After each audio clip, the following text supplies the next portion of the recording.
won't you buy me a Mercedes Benz? My friends all drive Porsches, I must make amends. Worked hard all my lifetime, no help from my friends. So, oh Lord, won't you buy me a Mercedes Benz? AM 1220 KHTS, wrapping things up here with Lenny Sage, owner of Mercedes Benz of Valencia. Check out their website, by the way, mbzvalencia.com. mbzvalencia.com. We have been covering the 5 things not to say when buying a car, doing it in Letterman style as we work our way up the list. And number 1 right now, someone walks in, Lenny, and says, I need this car now. What happens? You know, I'm glad this is number 1, Carl, because I think this is a real no-no for consumers. I mean, I think, you know, the I need this car now phrase comes up mostly when there's a car that just came out and it's hot and it's in limited supply. It's not the best time to buy a car. The dealer is going to want to get a premium for the car. There's generally more buyers than there are cars available for that particular vehicle.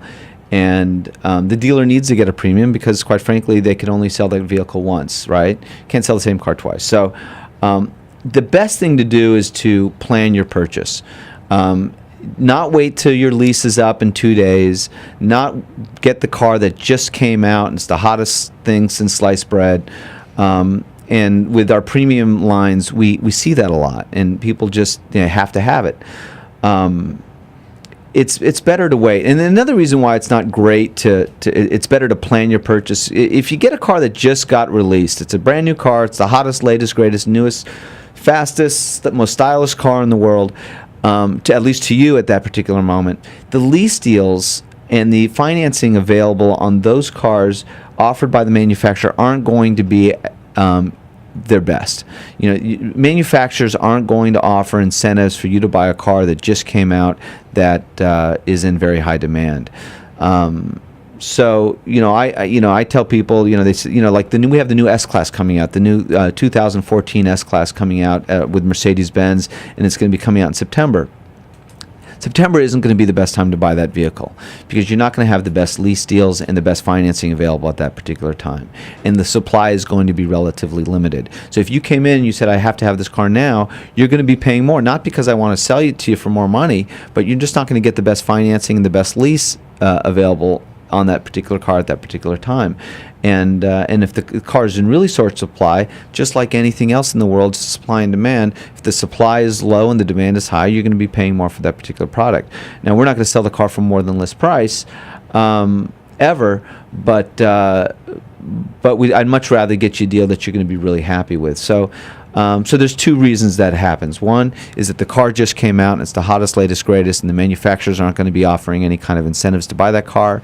And the second reason why I need this car now is because you waited to the last 3 or 4 days until your previous lease expired to make your purchase, or you waited till your car just completely died and you need to get into something. Those aren't the best times to buy a car. It's better to plan those purchases. Is the reverse true? Coming in, let's say September comes around, you've got all the new models.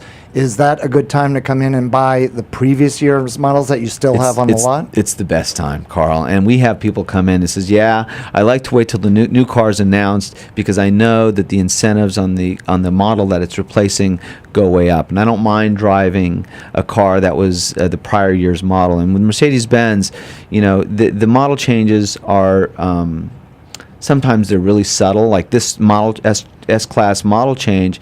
If you put the 2 cars side by side, you could see some dramatic differences.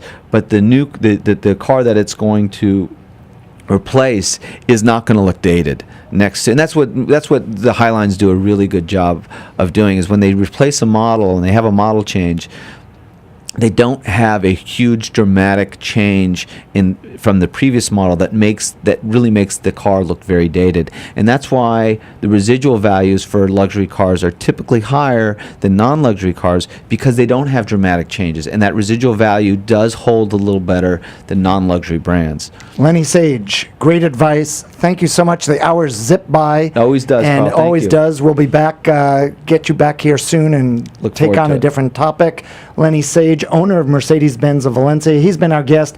mbzvalencia.com. mbzvalencia.com is the place to go. Also remind you, Lenny mentioned cars.com and autotrader.com. Two good websites to check out cars as you delve into this. Top 5 things not to say when buying a car. It's AM 1220 KHTS, your hometown station. We'll be having NBC News coming up right after this.